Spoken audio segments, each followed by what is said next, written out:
ഇതിപ്പോ ഇന്ന് പൊട്ടിവീണ ആരോപണമല്ല. പ്രതിപക്ഷ നേതാവ് കഴിഞ്ഞ കുറച്ചധികം ദിവസങ്ങളായി ഈ കൂടിക്കാഴ്ചയെക്കുറിച്ച് പറയുന്നുണ്ട്. അത് പൊതുസമൂഹത്തിന് മുമ്പിലുള്ള കാര്യം. മുഖ്യമന്ത്രി ഈ കൂടിക്കാഴ്ചയെക്കുറിച്ച് എത്രയോ നാൾ മുമ്പേ അറിഞ്ഞതാണ്. കാരണം ക്രമസമാധാന ചുമതലയുള്ള ADGPയുടെ യാത്രകളെല്ലാം റെക്കോർഡഡ് ആണ്. സ്പെഷ്യൽ ബ്രാഞ്ചിന്റെ റിപ്പോർട്ട് അക്കാര്യത്തിലുണ്ടാകും. അതുകൊണ്ട് ഇതുമായി ബന്ധപ്പെട്ട ഇൻഫർമേഷൻ മുഴുവൻ മുഖ്യമന്ത്രിയുടെ ഓഫീസിൽ എപ്പോഴേ എത്തിയിട്ടുണ്ട്.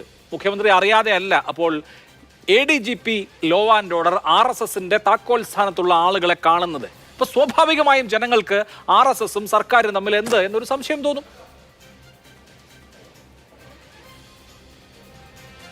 എന്നോടാണ് ചോദ്യം? അതെ. അങ്ങനെ സംശയിക്കേണ്ടുന്ന കാര്യങ്ങളൊന്നുമില്ല ഇതിനകത്ത്. കാര്യം ഇന്ന് കൃത്യമായിട്ട് നമുക്കൊരു കാര്യം അറിയാം. കാര്യം ഇന്ന് RSSന്റെ നേതാവ് ഒസബലയായിട്ട് നടത്തിയ കൂടിക്കാഴ്ച, അതിനു മുമ്പ് വേറൊരാളുമായിട്ട് ഇവിടെ കോവളത്ത് നടത്തിയ കൂടിക്കാഴ്ച എന്നൊക്കെ പറയുന്നുണ്ടെങ്കിലും ഒരു ലോ ആൻഡ് ഓർഡർ അതിൻ്റെ ചുമതലയുള്ള ഒരു ഉദ്യോഗസ്ഥന് അവരുമായിട്ട് കൂടിക്കാഴ്ച നടത്തുന്നതിൽ തെറ്റൊന്നുമില്ല എന്നുള്ളതാണ് സത്യം. കാരണം എന്ന് വെച്ച് കഴിഞ്ഞാൽ ഇവിടുത്തെ ക്രമസമാധാന പ്രശ്നങ്ങൾ നിയന്ത്രിക്കുന്നതിന് വേണ്ടിയിട്ടായിരിക്കും RSSൻ്റെ. കാരണം UP കഴിഞ്ഞാൽ ഏറ്റവും കൂടുതൽ ശാഖകളുള്ള ഒരു സ്ഥലമാണ് കേരളം. കേരളത്തിൽ RSS വിചാരിച്ചു കഴിഞ്ഞാൽ എന്ത് കലാപവും ഏത് സംഘർഷവും അഴിച്ചുവിടാൻ അവർക്ക് പ്രാപ്തിയുണ്ട്. അപ്പോൾ അത്തരത്തിലുള്ളൊരു കലാപം ഉണ്ടായിക്കഴിഞ്ഞാൽ ഒരു ഡയറക്റ്റ് കൺഫ്രണ്ടേഷനിലേക്ക് പോകും. കുറച്ച് നാളായിട്ട് ഈ കൊലപാതകങ്ങൾക്കെല്ലാം അറുതി വന്നിരിക്കുകയാണല്ലോ. അല്ല, അങ്ങനെ ഒഫീഷ്യലായിട്ട് പോയതാണോ? അങ്ങനെ അല്ല എന്നാണ് നമുക്ക് മനസ്സിലാവുന്നത്. അദ്ദേഹം തൃശ്ശൂരിൽ നിന്ന് വേറൊരു കാറിൽ, അതായത് ഔദ്യോഗിക കാറിൽ അല്ലാതെയാണ് തൃശ്ശൂരിൽ ഹോട്ടലിൽ കാറിട്ടതിന് ശേഷം വേറൊരു കാറിലാണ് പാറമേക്കാവിലേക്ക് പോകുന്നത്, ദത്താത്രേയ ഹൊസബലയെ കാണുന്നത്. അപ്പോൾ അത് നിഷ്കളങ്കമായി അങ്ങനെ ലോ ആൻഡ് ഓർഡർ ചുമതലയുള്ള ADGP പോയിട്ട് RSSകാരോട് നിങ്ങൾ കുഴപ്പമൊന്നും ഉണ്ടാക്കല്ലേ, കൊലപാതകമൊന്നും ചെയ്യല്ലേ എന്ന് പറയാൻ പോയതാണെന്ന് പറഞ്ഞാൽ വളരെ നിഷ്കളങ്കമായിട്ടൊരു വർത്തമാനമായിരിക്കും അത്. നമ്മൾ നോക്കുമ്പോൾ ഇതിനകത്ത് കൃത്യമായിട്ട് ഈ ആരോപണമെല്ലാം ഉന്നയിച്ച PV എന്ന് പറയുന്നത് കൃത്യമായിട്ട് പറയുന്നുണ്ട്. VD സതീശന് വേണ്ടി സകല ഇതും ചെയ്തു കൊടുത്തത് RSSകാരാണ്.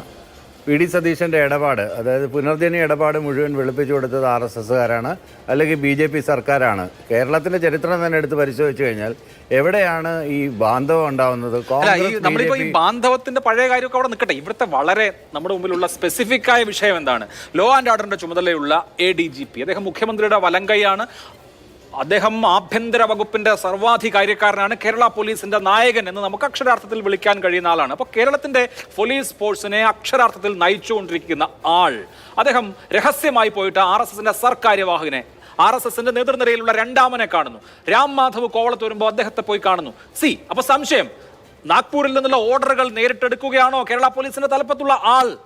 കേരളത്തിലെ പോലീസിന്റെ സംഘപരിവാർ വൽക്കരണത്തെക്കുറിച്ച് പല കോണുകളിൽ നിന്നുള്ള ആക്ഷേപം CPI നേതാവ് ആനി രാജ ഒരിക്കൽ പരസ്യമായി പറഞ്ഞിരുന്നു. അക്കാര്യം ഇടതുപക്ഷത്തു നിന്നും മറ്റിടങ്ങളിൽ നിന്നുമൊക്കെ അങ്ങനെയുള്ള ആരോപണങ്ങൾ ഉയർന്നുകൊണ്ടിരിക്കെ ഇവിടെ നിന്നുള്ള ഏറ്റവും പ്രധാനപ്പെട്ട പോലീസ് ഉദ്യോഗസ്ഥൻ രഹസ്യമായി പോയി RSSന്റെ സർക്കാര്യവാഹിനെ കാണുന്നത് എന്തിനാണ്? ഇതിനകത്ത് RSSുമായിട്ട് ഒരു നീക്കുപോക്ക് വരുത്തുന്നതിൻ്റെ കാര്യം കേരളത്തിലെ ആർക്കുമില്ല. കേരളത്തിലെ വിശിഷ്യ കേരളത്തിലെ ആഭ്യന്തരമന്ത്രിയായിട്ടുള്ള കേരളത്തിലെ മുഖ്യമന്ത്രിയായിട്ടുള്ള ശ്രീ പിണറായി വിജയനില്ല. അങ്ങനെയാണെങ്കിൽ അവർക്ക് ഡയറക്റ്റ് അങ്ങ് ഇത് ചെയ്തൂടെ? കാരണം ഇവിടെ ബന്ധങ്ങളുള്ള ആരൊക്കെ തന്നെ തമ്മിലാണ്, എത്രയോ വർഷങ്ങളായിട്ടുള്ള ബന്ധങ്ങളാണ്. അതിന് മറികട ഇപ്പോൾ തൃശ്ശൂർ വിഷയം തന്നെ, ഈ മുൾമുനെ നിർത്തുന്ന ഈ വിഷയം പൂരം കലക്കിയതുകൊണ്ടാണെന്ന് പറയുമ്പോൾ ഈ TN പ്രതാപൻ്റെ വോട്ടുകൾ എങ്ങോട്ട് പോയി? അവിടെ CPMനോ അല്ലെങ്കിൽ LDF സ്ഥാനാർത്ഥിക്ക് വോട്ട് കൂടുകയാണ് ചെയ്തത്. VS സുനിൽകുമാറിന് വോട്ട് കൂടുകയാണ് ചെയ്തത്. ആ സമയം കോൺഗ്രസിൻ്റെ സ്ഥാനാർത്ഥിക്കോ 78,000-ലധികം വോട്ട് പോയത്. എന്നിട്ട് പൂരം കലക്കി എന്ന് പറഞ്ഞിട്ട് ഒരു ഉത്സവം കലങ്ങിയാൽ അല്ലെങ്കിൽ ഒരു വിഷയം ഉണ്ടായിക്കഴിഞ്ഞാൽ പോകുന്നതാണ്. അത്രയുള്ളൂ തൃശ്ശൂരിലെ ജനതയുടെ സാംസ്കാരിക തലസ്ഥാനം എന്നൊക്കെ വിളിക്കുന്നവരുടെ വൈകാരിക വിഷയങ്ങൾ ഇലക്ഷന് തൊട്ട് മുമ്പ് വന്നാൽ അതൊക്കെ ഇലക്ഷനെ സ്വാധീനിക്കാം. ഇവിടെ തൃശ്ശൂരിൽ മത്സരിച്ച CPIയുടെ സ്ഥാനാർത്ഥി VS സുനിൽകുമാർ തന്നെ പൂരം കലങ്ങിയതിനെ കുറിച്ച്, പോലീസിനെ കുറിച്ച് വലിയ ആക്ഷേപം ഉന്നയിക്കുന്നു. ഒന്ന് പിന്നെ CPMന്റെ MLA ആയ PV അൻവറാണ് പറഞ്ഞത് തൃശ്ശൂർ പൂരം കലക്കിയതാണ് എന്ന്. തൃശ്ശൂർ പൂരം കലക്കിയത് അങ്കിത് അശോകൻ എന്ന പോലീസ് ഇൻസ്പെക്ടർ, പോലീസ് SP മാത്രമല്ല, സൂപ്രണ്ട് മാത്രമല്ല, അദ്ദേഹം ഒരു താഴ്ന്ന നിലയിലുള്ള IPS ഉദ്യോഗസ്ഥൻ മാത്രമല്ല, മുകളിൽ നിന്നാണ് ഇതിന്റെ ആസൂത്രണം എന്ന് പറഞ്ഞത് CPMന്റെ MLA ആണ്. നമ്മൾ എന്തിനാണ് CPMന്റെ MLAയും CPIയുടെ സ്ഥാനാർത്ഥിയെയും ഒക്കെ അവിശ്വസിക്കേണ്ടത്? ഇതിനകത്ത് അവിശ്വാസത്തിന്റെ പ്രശ്നമൊന്നുമില്ല. ഫാക്ട്സിനെ ഫാക്ട്സ് ആയിട്ട് കാണുക എന്നുള്ളതേ ഉള്ളൂ വിഷയം. ഇതിനകത്ത് എന്താണ് യാഥാർത്ഥ്യത്തിൽ നടന്നത്? എങ്ങനെയാണ് സുരേഷ് ഗോപി അവിടെ ജയിച്ചത്?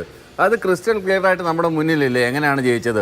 അപ്പോൾ ഇങ്ങനെ ഒരു ട്രിവിയൽ ഇഷ്യൂ കൊണ്ടാണോ സുരേഷ് ഗോപി ജയിച്ചു വന്നത്? നമുക്ക് സാമാന്യ ബുദ്ധിയുള്ള ഈ മറ്റു പലരും പറയുന്നത് കണക്കുപോലെ ഞാൻ അരിയാഹാരം മാത്രം കഴിക്കുന്ന ആളല്ല, ഞാൻ ചപ്പാത്തിയൊക്കെ ഇടയ്ക്ക് കഴിക്കും.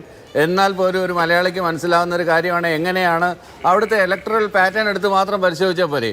പിന്നെ ഇങ്ങനെ ഒരു ഉത്സവം കലക്കി എന്നൊക്കെ പറയുന്ന അഥവാ കലങ്ങിയിട്ടുണ്ടെങ്കിൽ പരിചയക്കുറവുള്ളൊരു ഉദ്യോഗസ്ഥൻ, പൂരവുമായി പരിചയക്കുറവുള്ളൊരു ഉദ്യോഗസ്ഥൻ അത് ഹാൻഡിൽ ചെയ്തതിനകത്ത് ചില വിഷയങ്ങളാണ്. പിന്നെ തൃശ്ശൂർ പൂരം എന്ന് പറയുന്നത് ഒരു വോളറ്റൈൽ സിറ്റുവേഷനാണ്. കുറ്റിങ്ങൽ നടയിൽ നമ്മളൊരു ഭീകരമായ ദുരന്തം കണ്ടതാണ്. ഇലക്ഷൻ നടക്കുന്ന സമയത്ത് ഉണ്ടാവുന്ന ചില പ്രശ്നങ്ങൾ ഒഴിവാക്കാൻ വേണ്ടി ഒരുപക്ഷെ ഒരു കടന്ന് എടുത്തിട്ടുണ്ടാവും. പിന്നെ VS സുനിൽകുമാർ അതിനെ വികാരപരമായിട്ടാണ് കാണുന്നതെന്നാണ് എനിക്ക് തോന്നുന്നത്. കാരണം ഒരു പരാജയം അക്സെപ്റ്റ് ചെയ്യാൻ അദ്ദേഹത്തിന് ഇതുവരെ കഴിഞ്ഞിട്ടില്ല. പരാജയപ്പെടുത്തിയതാണ്.